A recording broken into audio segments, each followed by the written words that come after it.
Hello Wolfpack and welcome to my Oculus Quest 2 review.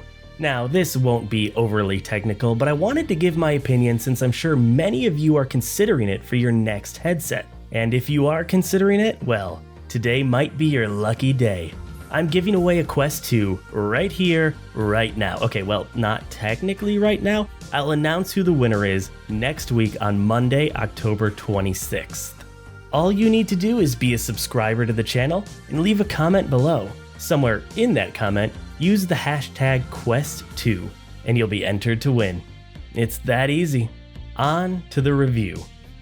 Let us take a trip through time to an age long past, many years ago, 2014. Facebook dropped $2 billion to acquire a fledgling company by the name of Oculus. At the time, it was a celebration for virtual reality. Not only did a giant company express interest in this new medium, it was actively funding it. Fast forward to today, and that reception isn't nearly as welcoming. And that's because with the Oculus Quest 2 and other headsets in the near future, you're now required to merge your VR account with Facebook. Let me get this out of the way early. This sucks. There is absolutely no reason why I need to have a social media account in order to access my library of games and headsets that I paid for completely separately. And has been the case in the last week. Anyone with a banned Facebook account, even if it was just created, cannot use their Quest 2 at all. It's a paperweight. Now, Oculus has come out and started to assist folks in getting their Facebook accounts back and able to use their headsets. But the potential for this to happen again is there. And that simply shouldn't exist in this way. But it does. I wanted to get this Facebook section out of the way because it's the biggest stumbling block for the Quest 2. Everything else I'm about to say is really positive, but this one aspect might be a make or break situation for you. But let's move on to virtual reality. Take another trip through time with me, this time to an era when the Chicago Cubs actually won a World Series, 2016. The HTC Vive and Oculus Rift were released. A door was opened and a new era of gaming was finally here. Well, kinda. You see, this wasn't an easy door to reach. You needed a high-end computer and then the headset itself. The original Rift ran for $600, included no controllers, and only had one sensor for forward-facing tracking. The Vive, on the other hand, came with the controllers and two lighthouses, but cost a whopping $800. The entry to VR was not easy or cheap. But come back to 2020. You basically have four options for virtual reality headsets. There's Windows Mixed Reality, generally the cheapest entry point for a PC headset, led by the Samsung Odyssey and the about-to-be-released HP Reverb G2, which looks very impressive. These headsets will range from like $200 for the cheapest to around $700 for the best available. Now, the high end might be great, but the low end is definitely not the optimal experience. And then you have HTC, which, honestly, we can probably pretty much write them off for consumers. Their latest headset, the Vive Cosmos, had potential, but because of giant tracking issues and not having a lot of support via games, it's just not a good option. HTC has basically committed themselves to the private sector, and consumers should look in a different direction. And then there's Valve and its Index, what many consider to be the holy grail of virtual reality headsets. And they're really not wrong. This thing is amazing.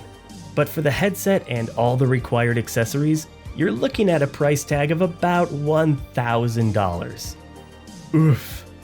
So even today, you still have to pay a premium for a really good VR experience. Enter Oculus and the Quest 2. I'm going to ignore the Rift S and the Quest 1 here because, well, Oculus is doing that too. I love the Rift S, and if you want a good PC headset, I still think it's an amazing choice. You just have to be aware that support for it isn't gonna last forever. But now, the reason you're here, the Quest 2. It uses a mobile chipset, allowing the Quest 2 to be completely wireless. No more connection to a PC is required. And with this new model, the graphical settings aren't too off from the PC competitors. Okay, I mean, they are, realistically, but it is inching that much closer. And if you do want those PC graphics, a USB cable is really all you need. The kicker though, it's $300 for everything, headset and controllers. This is finally the entryway to virtual reality that is accessible for everyone. The door, which had been so high up on a hill, has been moved. The reason I've started this review talking about Facebook and entry to VR is because, despite all their antagonistic methods, Facebook has actually been a godsend for VR. Just ask the developers, whose games have increased in players and sales exponentially since this headset came out. And it's only been out a week, and we're not even at the holidays yet. This is going to get people playing, which means more money, which means more games, which means a higher quality of experience for everyone. And that is good, and something desperately needed in this industry. I mean, look at the games that have recently come out on Steam. You've probably either never heard of them, or they're boobs VR. We need the influx of high quality games. And a lot of people are concerned that since Facebook is bankrolling many of these games, they'll be purely exclusive to their headsets, which might be true for a while yet, but look at the new Medal of Honor coming out. Facebook paid for it, but it's coming to Steam as well. Since they will have so many people with their headsets, I don't think they necessarily need the exclusivity anymore. So I start this discussion with two sides of a single coin. One, a monopolistic entity that can cut you off from your headset at any moment, and two, a giant business that is funding and allowing more people to get into virtual reality than ever before.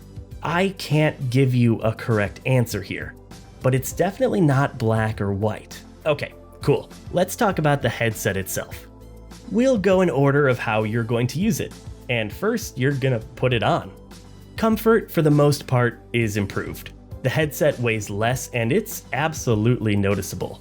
The fabric faceplate is better than the original, but it's still not as good as it should be. It's kind of scratchy. Just, for the love of God, use whatever Valve uses on the Index. Oh, that shit is like a cloud. And let's talk about that default head strap. Honestly, it's not as bad as I was expecting. You can get a nice tight fit and it holds up the headset decently well. But look, it still sucks. You will not want to use this for hours in VR. I did purchase the Elite head strap, and while it is miles better, I still think there needs to be something like a halo. Something to take the pressure off of your face and put it on your forehead. So everything is better there, but we're just not golden yet. The screen itself is fantastic in terms of clarity. The screen door effect is negligible, and text and tiny details are far more distinguishable than on the original Quest. And yes, the black levels aren't nearly as good. It's noticeable, especially in dark games, in horror games, but I don't think you'll actually pay it any mind once you're into the experience. Thanks, immersion. What the headset does allow, graphically, is updates and improvements to the games. And this might be the biggest selling feature for me. If the games looked and performed the same or just slightly better, I would say it's not worth the upgrade from the original Quest. But with this new chipset, the games can now add dynamic lighting, shadows, textures, physics, and other things that weren't possible before. It not only makes the games look 100 times better, even if they're not, but they play a lot better too. And I can't overstate that enough. The headset could otherwise be identical to the original Quest, but under the hood with these improvements, it is so much better. The sound is about the same as the original Quest, maybe slightly better, but I do think another audio solution is going to be wanted for anything other than casual play. I'm also gonna miss the extra audio jack the original Quest had, allowing for a recording device to be attached or separated headphones. The controllers themselves might take a bit of getting used to. They're a lot bigger, a lot sturdier, and I really do like the thumb rest. Basically, they're the original touch controllers modded with the new version. It's the best of both worlds, but I did feel I needed to stretch a bit more for the buttons than I previously did. Like I said though, it's probably just a matter of getting used to the new shape. They're still very comfortable and the tracking is great. Other than all of that, and that's a lot, the headset is actually largely similar to the Quest 1. You're going to have a great out-of-the-box experience, and there's absolutely nothing close to it in terms of a standalone headset. Your PC VR experience will be worse, even with the 90Hz update down the road, but it's so much closer to being a negligible difference. Overall, I'm a fan of the Quest 2, for both the improvement it allows in games, and for the entry it allows for virtual reality. If you don't have a headset and don't want to splurge for an index, this is probably your best bet. Just be aware of Facebook. They're always watching.